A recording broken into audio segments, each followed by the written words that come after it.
Fala, meus queridos, bem-vindo ao AgroBio Podcast, aqui onde contamos histórias, falamos de ideias e inovações no campo.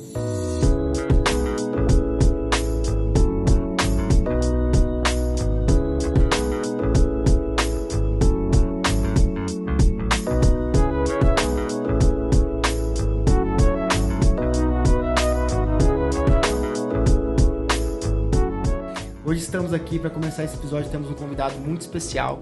Mas antes de apresentar o convidado, vou apresentar o cara que vai me auxiliar nesse bate-papo gostoso que a gente vai ter aqui hoje sobre controle biológico em cana-de-açúcar. Fala, Matheus Bis, tudo bem? Tudo bem, obrigado pelo convite, Thiago. Olá, pessoal, tudo bem? Meu nome é Matheus Bis, eu sou engenheiro agrônomo formado pela Universidade Federal de Lavras e estou aqui hoje para a gente bater um papo legal aí sobre o campo. Show de bola, Matheus. Eu vou te chamar de Bis, que no dia a dia eu te chamo de Bis. Não, fica tranquilo. Pessoal, o Bis está aqui hoje, vai me ajudar com esse convidado, que é um profissional excepcional, conhecido no nosso mercado de cana. Primeiramente, obrigado por estar aqui. Seja bem-vindo ao AgroBio, Sérgio Quassi. Olá, Thiago. Olá, Matheus. É um prazer. A gente agradece a oportunidade, a lembrança, né? E esperamos contribuir aí nesse tema que está na moda e tão importante para o setor sucroenergético. Show. Obrigado, Sérgio. Obrigado, Bis, por estarem aqui. Bom, começando o nosso bate-papo, o pessoal viu muito o Sérgio como consultor, dando as palestras, né? A última vez que viu o Sérgio estava no simpósio de cana lá em Piracicaba. Sérgio, mas fala um pouquinho aí da sua carreira hoje, como que é a sua carreira até aqui? Eu sou engenheiro agrônomo, me formei na Unesp Jaboticabal em 2010, fiz mestrado em agronomia e produção vegetal na mesma instituição em 2012. De 2013, mudei para Campinas, comecei a trabalhar no Laboratório Nacional de Ciência e Tecnologia do Bioetanol. Estive por lá 7 anos, fiz meu doutorado na FEAGRO Unicamp.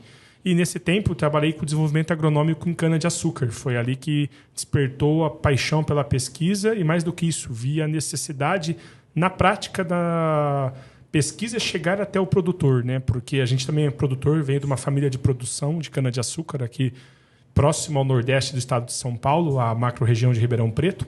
E nesse tempo eu vi a importância de pegar o conhecimento gerado nas instituições, nos centros de pesquisa e levar a campo.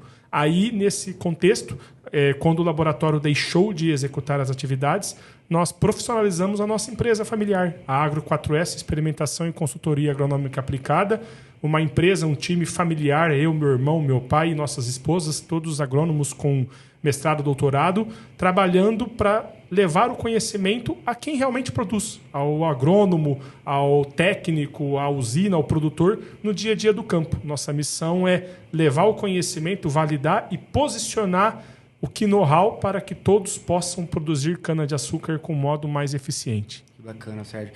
E Sérgio, na palestra que eu tive o prazer, na sua palestra, né, o prazer de escutar, você falou muito de alguns agentes biológicos, né? E eu fiquei curioso, né, com a sua formação, quando que você começou a ter interesse, né, por produtos biológicos, por agentes biológicos? A gente, por esse DNA de pesquisa, né, por a gente gostar de fazer pesquisa em cana-de-açúcar, a gente sempre está buscando essas novas tecnologias. Quando a gente vê o desenvolvimento ou algo, as novidades, essas sempre nos chamam a atenção. Especialmente nos agentes biológicos, na nossa área, tudo começou lá em 2012, com o controle de cigarrinha, broca, o metarrísio para cigarrinha, a vespinha cotésia para broca. Foram os primeiros insights científicos que nós começamos. E com isso a gente veio aprendendo junto com o setor, né, executando novos trabalhos. Depois entrou a Bovéria para o controle do esfenóforo, uma praga de solo. E mais recentemente agora nós estamos aprendendo sobre essas novas tecnologias, azospirilo, tricoderma, enfim, eu digo que a gente vem caminhando junto com o setor na aprendizagem e entendendo como trabalhar com esses organismos, né? Afinal, são tudo muito novo. Desde a minha graduação, eu comento que a microbiologia, a entomologia que eu aprendi lá em 2010, hoje é totalmente diferente, né? Então, o conhecimento avança a passos largos. Cabe a nós entender e posicionar isso da melhor maneira possível na cultura da cana-de-açúcar. Não, legal. Tanto eu quanto o Bis, a gente tem um prazer diário de trabalhar no mercado biológico também, né, Sérgio? E é o que a gente sente e é a mensagem que a gente passa também para as usinas e produtoras que a gente tem contato diário. Até você falou, eu estou aprendendo, né? Bacana isso aí, porque o mercado também, eu posso falar como parte do mercado, está aprendendo muita coisa, principalmente sobre metabólitos, sobre bacilos, né Bis? Você está fazendo bastante campo com bacilos também, né, Bis? O que a gente vem focando aqui, muito onde a gente trabalha também e tudo mais, é focar em levar informação para o produtor, que nem você falou, né, Sérgio? Então, a gente faz bastante campo com bacilos, que é uma tecnologia que tá sendo bem difundida hoje, principalmente para o efeito nematicida, para o efeito de solubilização de nutrientes, sendo até outros efeitos, por exemplo, para estresse abióticos. Então, a gente está tentando levar essa resposta. A gente já sabe que no caso de nematicida hoje, um controle biológico com bacilos já é o mais utilizado, né? Como nematicida, até mais que o químico, ultrapassando o químico. Então, mesmo na linha que o Sérgio faz, né? Lógico que a gente é um pouco mais comercial, não é tão da pesquisa que nem o Sérgio aí, mas tentar levar a resposta ao produtor e levar essa tecnologia. E os bacilos estão se saindo muito bem em campo, né? E muito bem na cana, que é querendo ou não, um mercado que ainda tem um produtor um pouco mais com dúvidas e tudo mais, que quer querendo mais informação. Então, esses estudos com os bacilos, levando resposta para eles e vendo que agrega muito na cultura, está sendo muito, muito legal de conduzir. O Bis, e nos campos que você está fazendo, né? Principalmente em cana, eu acompanho alguns também junto com você. O que você vê de visual? Falando de cana, você falou de cana, o que você vê de visual? Que é uma cultura que não é que nem soja, né? Que a gente vê o degrau, né, Sérgio, na cultura, quando a gente faz algum tratamento, principalmente nutricional. Cana, o visual é menor, né, muitas vezes. O que você vê de visual na cana, incrementando principalmente bacilos, que é o que a gente está aprendendo, né? Sim. Então, Thiago, na questão do bacilos, que nem você comentou, né? A cana é muito difícil da gente ver visual, até a questão de problema com nematóide, a gente não enxerga muito na cana a questão visual, que a gente enxerga uma reboleira em soja, por exemplo. E a questão do visual da cana, depois de um tempo, depois de ir avaliando, a gente vai reparando um volume maior de raiz conforme a gente faz as trincheiras, tá? A gente consegue reparar numa alongação de entrenó, a gente consegue reparar na espessura dos colmos da cana, numa diferença boa, principalmente visual, e se você conseguir fazer uma medição também com um paquímetro, você vê que tem diferença. E mais a questão também de perfilhamento. A gente vê que perfilha por mais tempo, a gente consegue ter mais perfilhos por metro. Isso tudo que eu estou falando comparado com o controle convencional, né? Que é mais focado no químico. Porque o químico geralmente vai fazer o papel dele, né? De combater um nematóide, combater um fungo, e vai se perder ali no ambiente, né? Vai acabar o seu residual. O biológico vai persistir no ambiente, tendo essa interação com a planta, fazendo com que tenha todas essas diferenças que eu comentei agora. Bacana. E Sérgio, voltando para... Você falou da Agro 4S, né? Uma empresa... Eu, particularmente, na palestra lá, eu conheci seu irmão também, eu fiquei encantado com o currículo de quem trabalha na Agro 4S. Eu falei, cara, dá para montar uma universidade ali. Hoje, qual que é o foco? Quantos por cento, por exemplo, dos trabalhos hoje da Agro 4S é focado em biológicos? Tiago, a gente atua, né, exclusivamente com a cultura da cana-de-açúcar, né? Nas áreas da fertilidade, nutrição, fisiologia, e os biológicos também fazem parte dessa atuação. Atualmente, 35% dos projetos vigentes, nós estamos trabalhando com algum organismo biológico, seja em cana-planta ou cana-soca, e nesse contexto, muito boa foi a fala do Bis, e que vocês comentaram, e gostaria de ressaltar um pouco mais, né, que a cana-de-açúcar, diferente das culturas anuais, soja e milho, ela tem 3 peculiaridades muito importantes, né? A primeira é o fato da cana estar os 12 meses no campo. Então, diferentemente numa cultura anual de soja, milho, que você planta, teoricamente, no momento mais favorável climatologicamente, a cana, ela está às 4 estações do ano no campo. Então, ela vai ter momentos favoráveis, momentos desfavoráveis do ponto de vista climático, mas que ela tem que se sobressair. A planta tem que se adaptar, ou a planta vai demonstrar alguma intempérie, alguma queda do desenvolvimento. Esse é um ponto, né? O outro ponto que eu gostaria de ressaltar, que o Bis comentou, eu vejo maior perfilhamento e melhor desenvolvimento. Essa é a grande sacada que eu vejo, que o biológico tem uma janela N vezes maior para a cultura da cana frente as culturas anuais, quando nós conseguimos posicionar e entender essa relação biológico, solo e planta. Por quê? A cana ela está ao mesmo tempo crescendo, perfilhando e se desenvolvendo. Né? Se nós pensarmos num cenário de cana-planta, você coloca o biológico no suco de plantio, não tem uma planta. Mas dali vai sair um primeiro perfilho primário, um perfilho secundário, um perfilho terciário. E aí a sacada, a hora que o micro-organismo faz essa colonização, que ele trabalha esse contato íntimo com a planta, permite esse efeito mais a longo prazo. Ou seja, igual o Bis ressaltou, o químico ele é momentâneo, o biológico ele é a longo prazo. E aí que eu acho que é a grande sacada. E nesse cenário da cana-soca, a hora que rebrota a soqueira, você faz uma aplicação do biológico ali no momento de um corte de soqueira, por exemplo, você está colocando o organismo aí. E ele vai trabalhar numa população que vai estar se desenvolvendo e se crescendo em 3, 4 meses, que é o primeiro estágio de perfilhamento da cana. Então, por isso que eu vejo que esse mercado tem um grande potencial por essas 3 peculiaridades. 12 meses no campo, estar em momentos favoráveis e desfavoráveis do ponto de vista climatologicamente, e o organismo poder conversar, poder se relacionar, ter uma relação, a simbiose com a planta ao longo de todo o ciclo da cultura. Bacana, bacana. A gente traz esse recado diariamente, né, Bis, também para os produtores. A cultura da cana-de-açúcar foi conhecida, né, como a cultura que mais usa o controle biológico, né? Com essa questão de padronização de alguns agentes, por exemplo, tricoderma, para soja, não sei, até pela área, né, da soja, talvez hoje não mais. Mas a cultura hoje da cana-de-açúcar tem muito potencial para se beneficiar dos agentes biológicos, justamente porque ela fica um tempo no maior tempo que as outras culturas aí, né, das grandes culturas, e a gente pode colocar N agentes biológicos no solo, onde ali, vamos falar superficialmente, é o habitat desse agente, né, muitos fungos, muitos agentes, muitas bactérias que se alimentam aí de matéria orgânica, por exemplo, né, e a gente tem um canavial ali rico ali, ainda mais nas operações que são adotadas hoje. Né? Sérgio, nos trabalhos que você vem fazendo, tá? O Sérgio, como ele falou, ele é pesquisador e também produtor. O trabalho que você vem fazendo, qual agente você vê que agrega muito na cultura da cana-de-açúcar? Não precisa ser necessariamente novo, mas o que vem agregando muito na cultura da cana-de-açúcar hoje?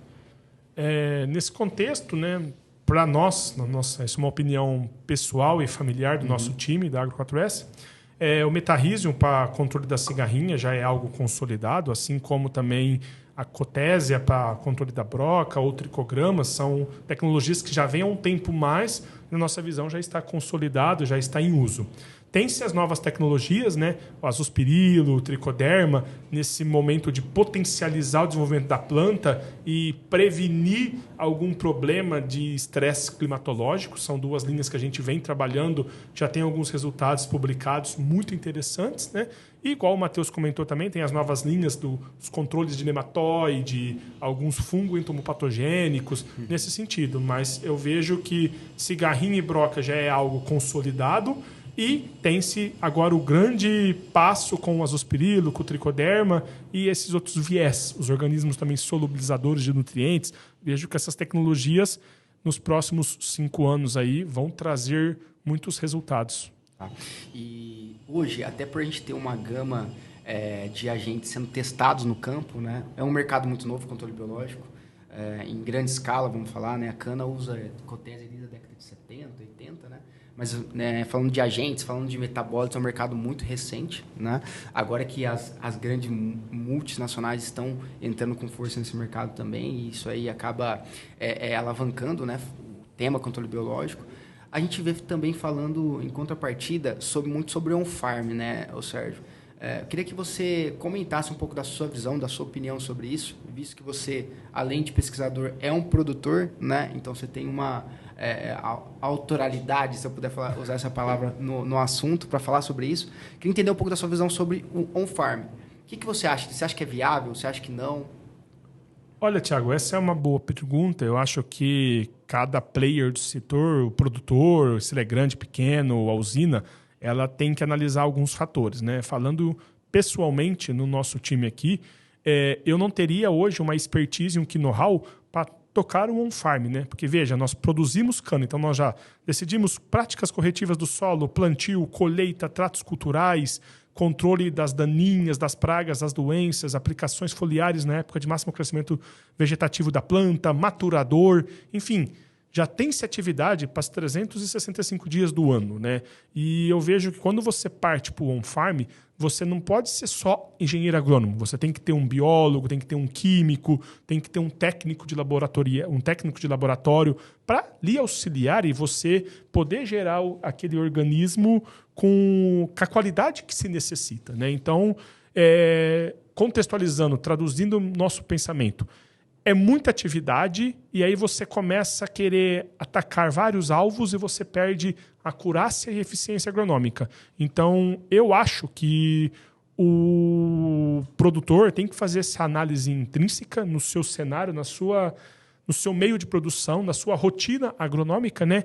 E ver se ele tem ou não essa capacidade. Lembrando que se ele optar para isso, ele tem que ter conhecimento e, mais do que isso, uma equipe preparada, porque ele vai produzir algo vivo, tem que ter qualidade, tem que ter critérios para ele aplicar isso no campo, senão a resposta não virá. Então, hoje a Agro 4S prefere trabalhar na agronomia e usar os agentes biológicos vindo de empresas já renomadas, consolidadas, que produzem com critérios, com qualidade e entregam o produto já para nós aplicarmos nas melhores boas práticas de aplicação no campo. Fora o risco, né, Sérgio? A gente pode ter um contaminante aí que pode ser patogênico para ser humano, né? Então, você está contratando lá um colaborador para trabalhar ali direto com um farm e colocando ele em risco e também quem contratou em risco, né? E também colocando sua lavoura em risco, porque você pode espalhar ali algo que seja maléfico aí para a cultura que você trabalha, né? A própria grandiosa Embrapa fala isso, né? Fez um trabalho robusto, analisando contaminantes, né? Verificando se tem e viu-se que a maioria tem contaminantes seríssimos, né? Até para a vida humana. E você, Bis, o que você acha sobre isso, cara? Eu compactuo um pouco com a opinião do Sérgio. Eu acho assim que o produtor tem que ter seu foco, né? E o foco do produtor é produzir a cultura, produzir a cana, produzir a soja, produzir o milho, que seja. Então, conforme ele está com o foco da produção dele, né, produção de cana, é um pouco difícil, vai acabar ficando realmente um pouco de lado. E a gente já perde, às vezes, o jogo para tanta coisa, né, Sérgio, né, Thiago? A gente, por exemplo, eu vou lembrar de uma praga aqui da cana, esfenófilos já está tão difícil de controlar e a gente vai perder o foco do campo, vai perder o foco do que está acontecendo, do que está tirando um pouco da produtividade dele para focar num laboratório de microbiologia, de fazer uma construção muito grande, de contratar muitas pessoas que vai ter que ter o foco só naquilo, em vez de perder de focar no que realmente é o negócio dele, que o negócio dele é a cultura. Falando do agente aí que está na boca dos produtores de usinas, né? Eu vejo gente fazendo farm de azospirilo. A gente vê aí, vendo o mercado, é um produto de tão fácil acesso, né? Até falando de monetário, né? Financeiro. A gente não vê muito também viabilidade para a gente fazer isso, né? E falando de azospirilo, um agente que está todo mundo testando nesse momento, né? A gente está em maio de 2023, tá, pessoal? Não sei quando vocês vão assistir esse vídeo, mas hoje está todo mundo falando, perguntando, pode mexer na nutrição, isso agrega quanto e como. Você tem testado azospirilo, Sérgio? Tiago, o azospirilo entrou na nossa linha de pesquisa em 2021, quando eu tive o grato convite e a oportunidade de acompanhar uma tese de doutorado do professor Carlos Crucial, a doutora Daniela Scudelletti, e ela trabalhou o azospirilo aplicado em cana-planta e cana-soca, via solo, via foliar, né? Esse trabalho está até publicado na Frontiers in Plant Science, então está disponível, está público, né? O que nós vimos desse trabalho? E daí a gente puxou para um próximo passo que eu já vou comentar. O azospirilo, sim, trouxe um ganho de produtividade, variando ali de acordo com a condição edafoclimática das lavouras experimentais, de 10 até 15 toneladas a mais de colmo por hectare, né? Só que com uma ressalva. Trabalhamos dose cheia de azospirilo e não abdicamos de uma boa nutrição, né? Todo mundo, igual você comentou, me pergunta, vou usar azospirilo, posso reduzir dose de nutrientes? Olha, cuidado, Porque quando você trabalha uma redução de dose e o azospirilo está relacionado ao nitrogênio, o nitrogênio é o segundo nutriente mais extraído pela cana-de-açúcar, fica atrás somente do potássio. Então, assim, a planta está lá os 12 meses do campo, como nós comentamos. Será que esse micro-organismo vai ter potencial para fornecer a quantidade de um nutriente nobre que a planta precisa? Então, nesse trabalho, a gente não abdicou de fazer as boas práticas nutricionais. Mas, com a adoção do azospirilo, tivemos resultados muito interessantes. Em cana-planta, a aplicação via solo e via folha, ela teve resultados semelhantes. Em cana-soca, quando nós testamos esses modos de aplicação, o via foliar foi melhor do que via solo, né?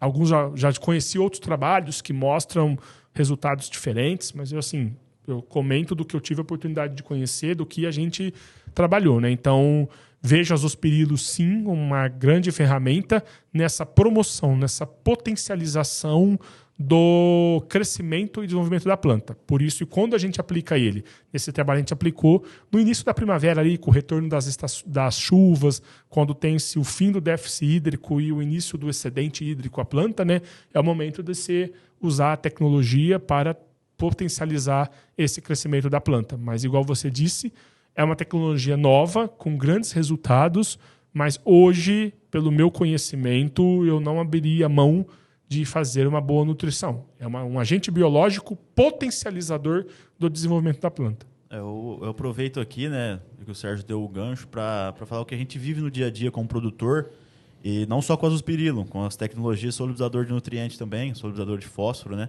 que a gente trabalha no dia a dia. Tem sempre essa dúvida, né, porque também vou poder reduzir minha adubação fosfatada, vou poder reduzir e tal. A gente sempre trabalha com o pé no chão. A gente precisa de muito mais pesquisas, e o Sérgio está aí no meio da pesquisa, pode falar melhor que eu. A gente precisa de muito mais resultados para chegar em alguma coisa, para reduzir alguma dose de nutriente. E a gente trabalha posicionando como um auxiliar que vai ajudar na solubilização do nutriente, vai agregar na planta ali. Aproveitando só, o Bis fez uma boa colocação, né, para os nossos ouvintes. Uma análise intrínseca, cada um fazendo a sua lavoura. Será que nosso campo está preparado para receber o agente biológico? Essa é uma sacada muito importante, né? Porque cana-de-açúcar você trabalha uma colhedora que pesa 20 toneladas. Se for uma colhedora dupla, são 40 toneladas. O transbordo, hoje você tem caminhões transbordos com capacidade de 45 toneladas, então você pega mais o peso do caminhão, são 60 toneladas transitando sobre sua lavoura.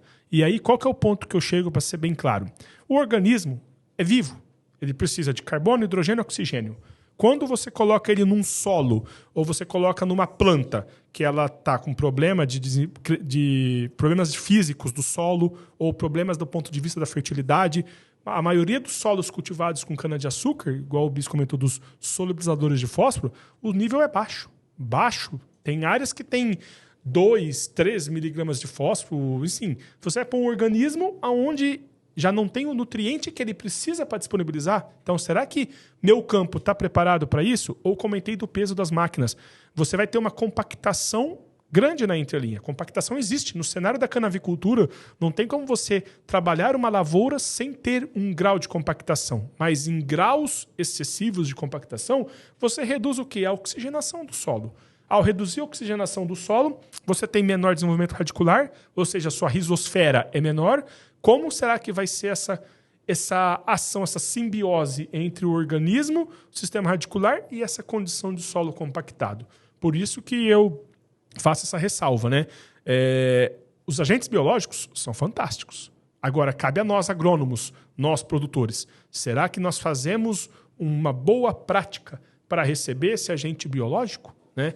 Traduzindo rapidamente, né? Eu falo assim, eu tenho 2 crianças novas, né? Um exemplo bem prático. Poxa, eu quero educar meus filhos. Pai e mãe tem que dar exemplo, né? Como você vai cobrar se você não dá exemplo? Vou educá-los. Poxa, então você tem que chamar ele, fazer a tarefa junto, tá junto. É esse exemplo que eu dou. Poxa, será que minha cana, ela tá preparada e eu tô conversando com ela para que o organismo faça o papel que a gente espera dele, né? Então esse que é um ponto muito importante.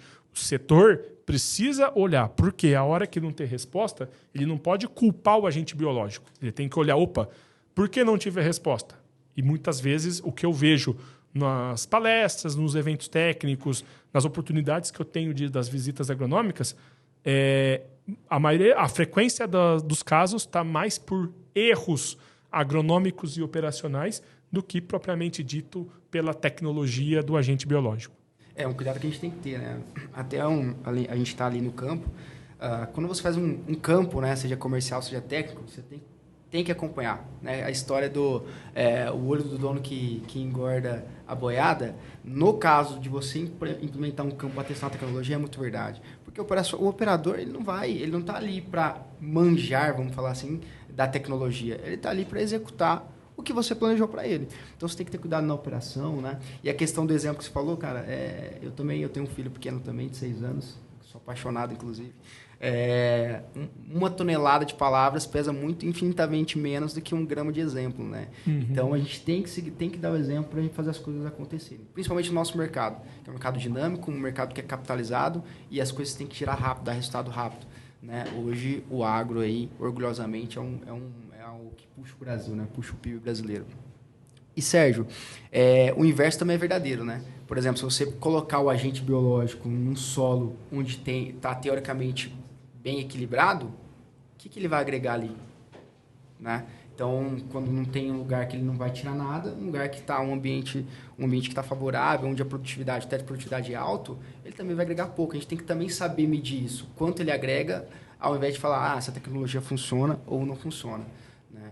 Eu vejo muito isso no campo também. Não, perfeito. Eu corroboro das suas palavras, né? Eu acho que em cana-de-açúcar é isso, né? Basicamente, né, se eu fosse um diretor de uma usina, de um grupo, vou começar a posicionar os meus trabalhos de biológicos. Você tem que olhar no mínimo para 4 cenários. Cana-planta, cana-soca precoce, cana-soca meio final de safra e cana-soca que usa resíduos, né? Porque parte você vai com vinhaça, com torta, com cinza, com composto, parte do teu campo você não aplica isso. Então, esses 4 cenários, com certeza, têm respostas diferentes ao emprego dos agentes biológicos. Acredito que eles potencializam em todos, mas são cenários distintos para a gente estar manejando e realizando as melhores tomadas de decisão. No caso do aspirilo, você acha que o que você viu lá no campo, ele agrega, é um agente que a gente hoje pode colocar em todas as operações, em resumo, plantio, depois eu coloco no corte de soqueira, no próximo ano e também no foliar, ou você acha que nós devemos escolher operações mais assertivas de acordo com o contexto do ambiente de produção?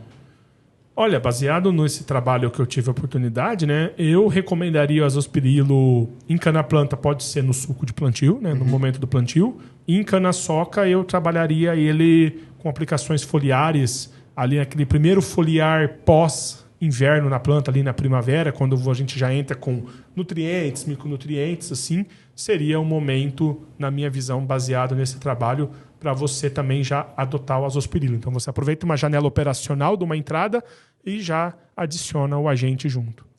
Vocês testaram no cortador de soqueira, na operação cortador de soqueira, ou vinhaça localizada? Na vinhaça localizada, não. Tá. No cortador de soqueira, sim, e houve uma diferença quando aplicado via foliar. Trouxe uma melhor resposta científica. E você não vê viabilidade, então, da gente cortar a soqueira ali no início da operação, no momento próximo da época úmida, e reforçar no momento da aplicação na época úmida? Junto com os Essa é uma boa pergunta, né? Esse é um tema que precisa ser validado mais cientificamente, né? Nesse trabalho, foi um primeiro trabalho, né? Então, vamos pensar via folha, via solo. Mas não pensamos num complemento depois, assim. Eu falo, tudo é novo, né? Então, assim, você vê, nessa nosso bate-papo, sem querer, a gente já gerou uma demanda científica, né? Esse mestrado. A resposta tem. Ok, então nós já sabemos da importância do azospirilo. E agora esse refino. Opa, se eu fizer parte corte, um complemento, se eu não fizer o complemento, se eu usar a vinhaça localizada, que hoje é algo que está crescendo muito, né? Então, eu acho que tem-se um caminho de pesquisa com N alternativas para a frente. Você tem acompanhado alguma área de vinhaça localizada hoje? Não. Você tem acompanhado alguma área de vinhaça localizada? A vinhaça localizada...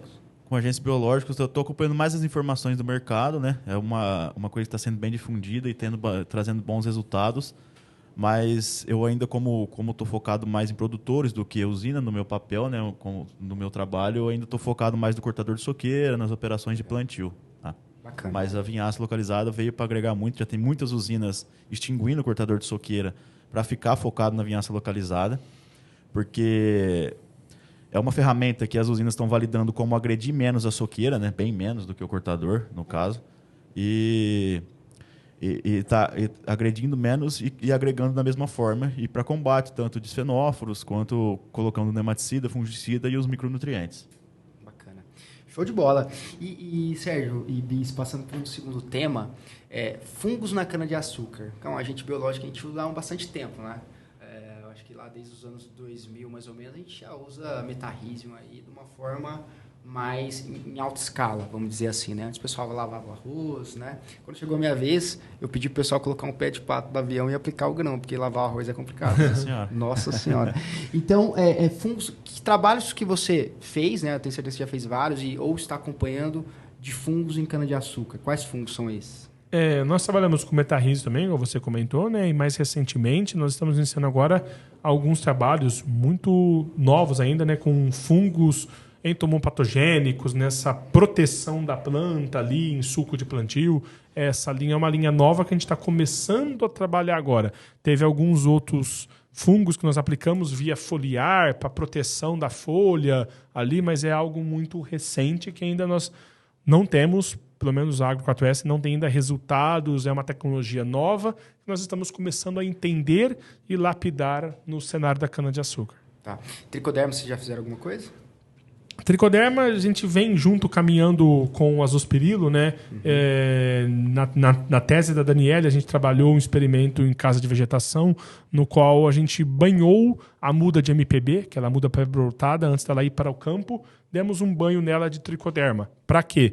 Para ele atenuar aquele período de adaptabilidade da planta no solo, né? Nessa transição do tubete para o solo, e essa planta passar o inverno de uma forma mais confortável. Tivemos uma resposta muito interessante, então o fungo atuou muito bem, trouxe essa proteção.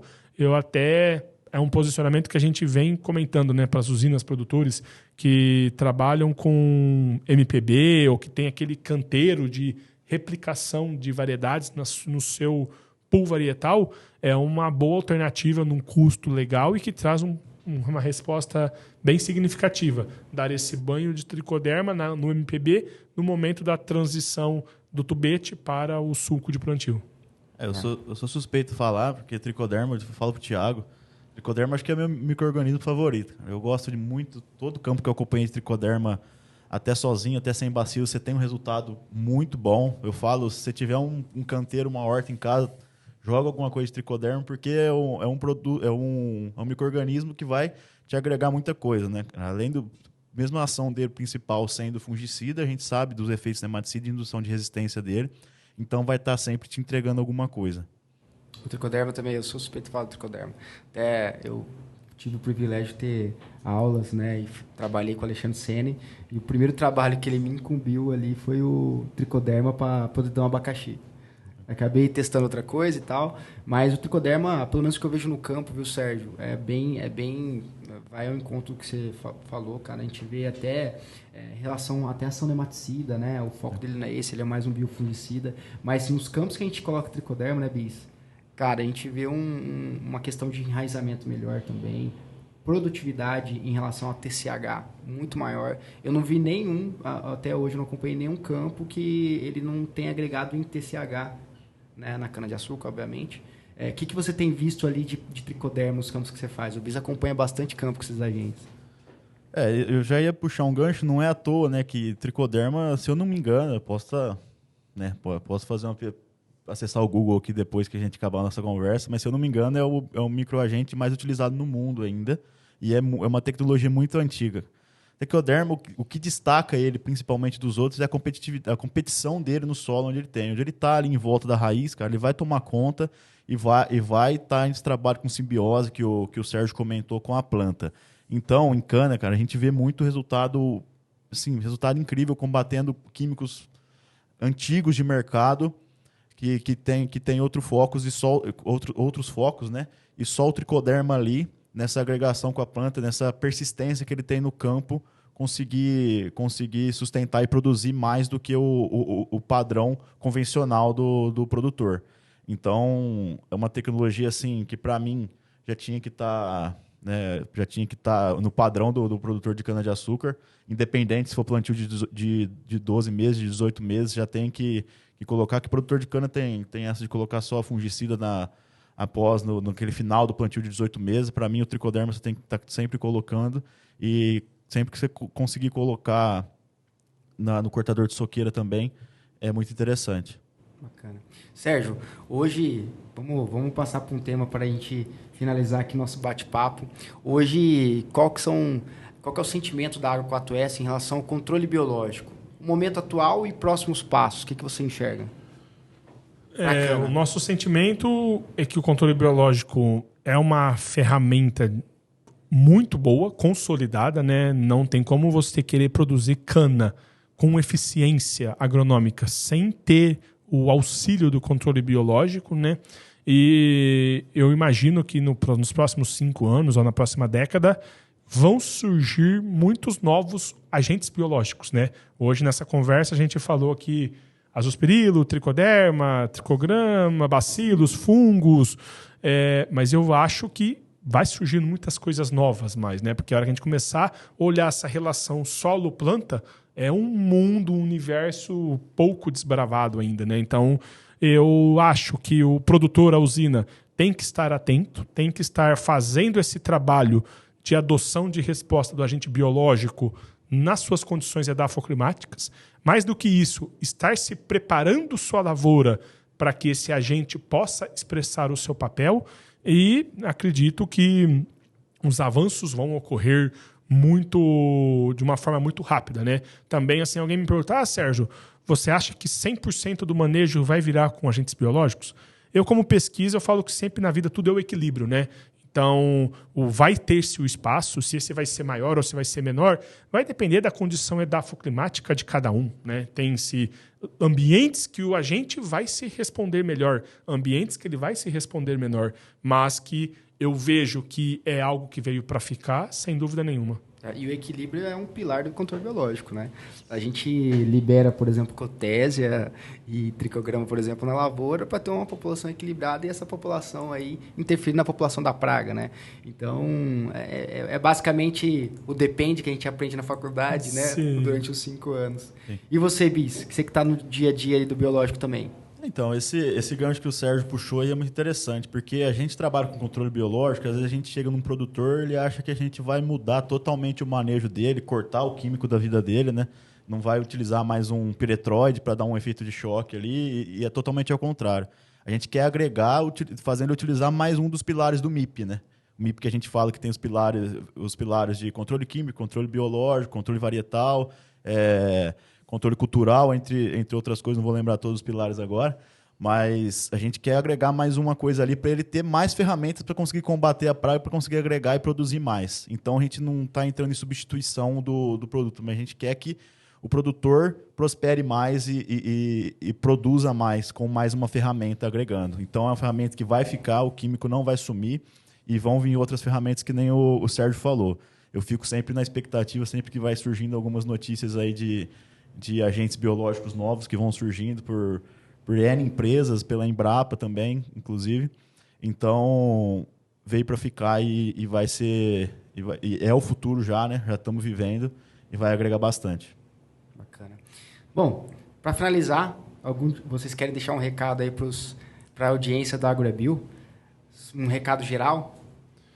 A Agro 4S agradece a oportunidade, né? E a gente espera que o pessoal possa colocar em prática essa riqueza de conhecimentos e de comentários e de informações que nós passamos, né? Afinal, essa iniciativa pioneira do AgroBio, acredito que ela veio para ficar com esse propósito, né? De poder facilitar e levar de uma forma mais rápida ao produtor, ao atuante da cadeia sucroenergética, como ele pode manejar essas ferramentas, esses agentes biológicos, né? Então, a gente agradece a oportunidade, ficamos muito lisonjeados com o convite, né?